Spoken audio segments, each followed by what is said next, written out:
अस्सलाम वालेकुम। आज मैं मेरे साथ दत्तात्रेय कॉलोनी सेक्रेटरी साहब और वहाँ के हमारे आसिफ नगर मुकामी लोग आज एक्साइज डिपार्टमेंट के कमिश्नर साहब से हमने आके मुलाकात की। मुलाकात कर कर हमने जो आसिफ नगर के जो वाइन शॉप्स की जो आफत वहाँ के लोगों के ऊपर और जो किस्म के तकलीफ़ात वहाँ पे हो रहे हैं वो पूरी तौर पे हमने यहाँ पे बयान किया। कमिश्नर साहब ने हमें पूरी तौर पे तवक्कुन दिया है कि इनके ऊपर ये इंडिपेंडेंट इंक्वायरी करेंगे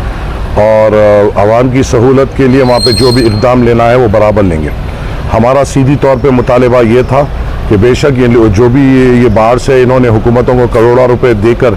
ये टेंडर्स लिए हैं, मगर इससे हमारा कोई मतलब नहीं। हमारा काम ये है कि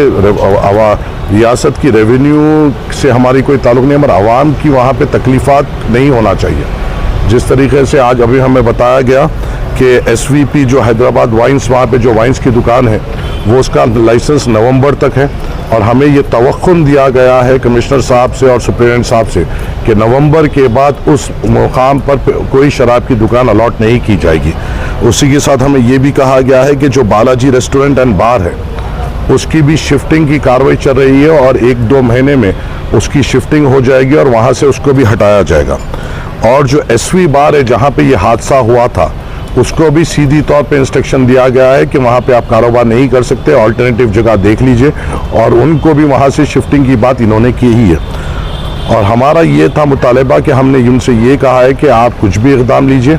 अगर हम 1-8 महीने की बात है तो हम हुकूमत से हम कोऑपरेट करने के लिए तैयार हैं, मगर अगर आप लोग ज़बान देंगे और फिर वो ज़बान से पलटेंगे और ये शराब की और ये इसकी दुकानों की आफत वहीं पे रहेगी तो हम और पुरजोर वहाँ पे एहतजाज करेंगे और इस बार का एहतजाज और तेज़ होगा और शिद्दत भरा होगा। तो मगर कमिश्नर साहब ने मेरे साथ साथ वहाँ के जो मुकामी लोग मेरे साथ हैं उनको पूरी तौर से तवक्कुन दिया कि वो खुद एक इंडिपेंडेंट इंक्वायरी करेंगे और इस पर इक़दाम लेंगे। और इंशाअल्लाह ताला मैं आपके ज़रिए से वादा करता हूँ कि जब तक ये पूरी तौर पे मुकम्मल तौर से वहाँ से ये लोगों को नहीं हटाएंगे हम सुकून से नहीं बैठेंगे। इनका नवंबर तक, इतने सालों की हमारी तकलीफ़ जो है शायद नवंबर तक अपने को ऊपर नीचे होते और तकलीफ़ होना पड़ेगा। जो मुझे पता चला है कि ये लोग भी कोर्ट को गए अपने लाइसेंस को बताते हुए कि हमें लाइसेंस होते हुए भी इतने करोड़ों रुपए दिए बाद से भी हमारी दुकानों को बंद किया गया।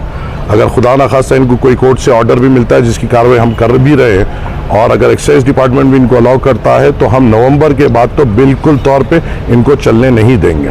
हमने ये सियाफ बात कमिश्नर साहब और सुप्रीडेंट साहब के सामने कही है और मैं आवाम को भी तवक्कुन दिलाता हूँ कि ये शराब की दुकानों की आफत से हम आपको राहत दिलाएंगे इंशाअल्लाह ताला।